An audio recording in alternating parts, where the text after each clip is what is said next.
സിഎംഒയിൽ case വിളിക്കുന്നതെന്തിനാണ്? CMO അഥവാ chief ministerial officer ഒരു കക്ഷി വിളിച്ചു ചോദിച്ചതാണ്, എന്തിനാണ് സാറേ കോടതിയിൽ പോകുന്നത്? എനിക്കെന്തെങ്കിലും സമാധാനം കിട്ടുമെന്ന് കരുതിയാ കോടതിയിൽ പോയത്. അവിടെ ചെന്നപ്പോൾ ഒരാൾ കേസ് വിളിച്ച് മാറ്റിവെച്ചു. തൊട്ടടുത്ത പ്രാവശ്യവും എതിർകക്ഷി വരുമെന്ന പ്രതീക്ഷയിൽ കേസ് വിളിച്ചു മാറ്റിവെച്ചു. ജഡ്ജിയെ കാണാനിനി എത്രനാൾ പോകേണ്ടി വരും? പുതിയൊരധ്യായത്തിലേക്ക് ഏവർക്കും സ്വാഗതം. ചാനൽ സബ്സ്ക്രൈബ് ചെയ്യാനും ഉപകാരപ്രദമെങ്കിൽ ഷെയർ ചെയ്യാനും മറക്കരുത്. ഒരു കുടുംബ കേസ് ഫയൽ ചെയ്യുന്നത് തന്നെ ദുഃഖങ്ങൾ ഉള്ളിലൊതുക്കി വിങ്ങലോടുകൂടിയായിരിക്കും. കോടതി തനിക്ക് അനുകൂലമായി എന്തെങ്കിലും ഒരു സഹായം ചെയ്യുമെന്ന പ്രതീക്ഷയിലായിരിക്കും പലരും രാവിലെ വീട്ടിൽ നിന്നിറങ്ങുന്നത് തന്നെ. എന്നാൽ കേസ് സിഎംഒയിലാണ് പരിഗണിക്കുന്നതെന്നറിയുമ്പോൾ പലർക്കും നിരാശയാണുണ്ടാകുന്നത്. അവിടെ പരാതിയും പരിഭവങ്ങളും പറ്റില്ലല്ലോ. ഗവൺമെൻറ് നിശ്ചയിച്ച ഒരു ഉദ്യോഗസ്ഥൻ കോടതിയിലായിരുന്നെങ്കിൽ എന്തെങ്കിലുമൊക്കെ സഹായം ഉണ്ടാകുമായിരുന്നു. എന്നാൽ അടിസ്ഥാനപരമായി മനസ്സിലാക്കേണ്ടത്, കോടതിയിൽ വന്ന് വികാരഭരിതമായി സംസാരിച്ചാൽ എന്തൊക്കെയോ നേട്ടമുണ്ടാകും എന്ന് പ്രതീക്ഷിക്കരുത്. ഇരു കക്ഷികളെയും കേട്ടതിന് ശേഷം നീതിയുക്തമായ കോടതി തീരുമാനമെടുക്കുകയുള്ളൂ. കോവിഡ് സമയത്ത് കുടുംബ കോടതികളിൽ കെട്ടിക്കിടന്ന കേസുകളിൽ നിന്ന് അടിയന്തര പ്രാധാന്യമുള്ള കേസുകൾ ഒഴികെ മറ്റ് കേസുകൾ മാറ്റണം എന്ന കാഴ്ചപ്പാടിൽ നിന്നാണ് സിഎംഒ സിസ്റ്റം ഉണ്ടാകുന്നത്. സിഎംഒയുടെ പ്രധാനപ്പെട്ട ഉത്തരവാദിത്തങ്ങൾ ഡേറ്റ് ഫിക്സ് ചെയ്യുന്നതുമായി ബന്ധപ്പെട്ടതാണ്. കക്ഷികൾ ഹാജരാകേണ്ട ഡേറ്റ്, കൗൺസിലിംഗ്, മീഡിയേഷൻ, കോർട്ടിലേക്ക് മാറ്റുന്നതുമായി ബന്ധപ്പെട്ടത്. മറ്റൊരു ഉത്തരവാദിത്തം എതിർകക്ഷിക്ക് സമൻസ് അയക്കലാണ്. കൂടാതെ കോടതിയുടെ നിർദ്ദേശപ്രകാരം കക്ഷികളെ കൗൺസിലിങ്ങിന് അയക്കുക, കൗൺസിലിങ്ങിനായി സമയം നിശ്ചയിക്കുക, കോടതിയുടെ നിർദ്ദേശപ്രകാരം വിചാരണയ്ക്കുള്ള ഡേറ്റ് നിശ്ചയിക്കുക തുടങ്ങിയവയാണ്.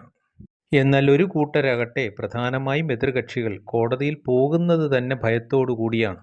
കേസ് സിഎംഒയിലാണെന്നറിഞ്ഞാൽ ടെൻഷൻ ഇല്ലാതെ തന്നെ കേസിൻ്റെ വിഷയങ്ങൾ അറിയാൻ അവർക്ക് കഴിയുന്നു. സിഎംഒയിൽ കേസ് വിളിക്കുന്നത് അതാത് ദിവസത്തെ നോട്ടിഫിക്കേഷനിൽ വ്യക്തമാക്കിയിരിക്കും. നാളെ സിഎംഒയിൽ വിളിക്കുന്ന കേസുകൾ ഇന്ന് വൈകുന്നേരം തന്നെ പബ്ലിഷ് ചെയ്യുന്നതാണ്. അത് പിന്നീട് കോടതിയിലെ നോട്ടീസ് ബോർഡിൽ പ്രസിദ്ധീകരിക്കുന്നതുമാണ്. ഏതൊരു കേസിൻ്റെയും തുടക്ക സമയത്താണ് സിഎംഒയിലെത്തുന്നത്. മുൻകാലങ്ങളിൽ കോടതി വഴിയാണ് നോട്ടീസ് അയച്ചിരുന്നതെങ്കിൽ ഇപ്പോൾ കേസ് ഫയൽ ചെയ്ത് കോടതിയിൽ കേസ് വിളിക്കാതെ തന്നെ നോട്ടീസ് അയക്കുകയാണ് ചെയ്യുന്നത്. നോട്ടീസ് കൈപ്പറ്റിയാലും ഇല്ലെങ്കിലും തൊട്ടടുത്ത പോസ്റ്റിംഗ് സിഎംഒയിലായിരിക്കും. എതിർകക്ഷി ഹാജരായില്ലെങ്കിൽ കോൾ ഓൺ ചെയ്ത് ഒരു പോസ്റ്റിംഗ് കൂടി നൽകുകയോ അതേ ദിവസം തന്നെ കോടതിയിൽ ഫയൽ എത്തിക്കുകയോ ചെയ്യുന്നു.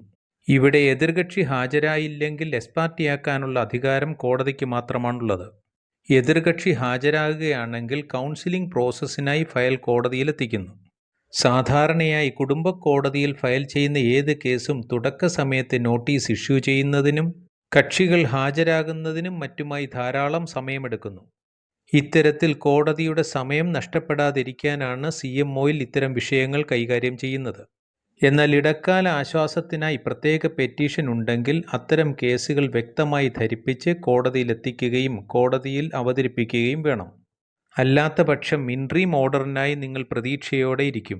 കേസ് കോടതിയിലെത്താതെ പോസ്റ്റിംഗ് മാറിപ്പോയിക്കൊണ്ടേയിരിക്കും. ഇത്തരം വിഷയങ്ങൾ പ്രത്യേകം ശ്രദ്ധിക്കേണ്ടതാണ്. സിഎംഒയിലേക്ക് മാറ്റുന്ന കേസുകളും രീതികളും ഓരോ കോടതിയിലും വ്യത്യസ്തമായിരിക്കും. അത്തരം വിഷയങ്ങൾ കോടതിയിലെത്തുമ്പോൾ മനസ്സിലാക്കേണ്ടതാണ്. ഏതൊക്കെ നടപടികൾ എങ്ങനെയൊക്കെയാണ് സിഎംഒയിൽ പരിഗണിക്കുന്നത്, ഇത് മനസ്സിലാക്കിയിരിക്കേണ്ടതാണ്. സിഎംഒ ഒരു ചുമതലപ്പെട്ട ഉദ്യോഗസ്ഥനാണെന്നും നിർദ്ദേശിച്ചിട്ടുള്ള ചുമതലകൾ നിർവഹിക്കുക മാത്രമാണ് ചെയ്യുന്നതെന്നും മനസ്സിലാക്കേണ്ടതാണ്. നിയമപരമായി ഇത്തരം വിഷയങ്ങൾ അറിയുന്നതിന് ചാനലിലെ മറ്റ് വീഡിയോകൾ കാണുക. മറ്റൊരധ്യായവുമായി വീണ്ടും കാണാം. Thanks for watching.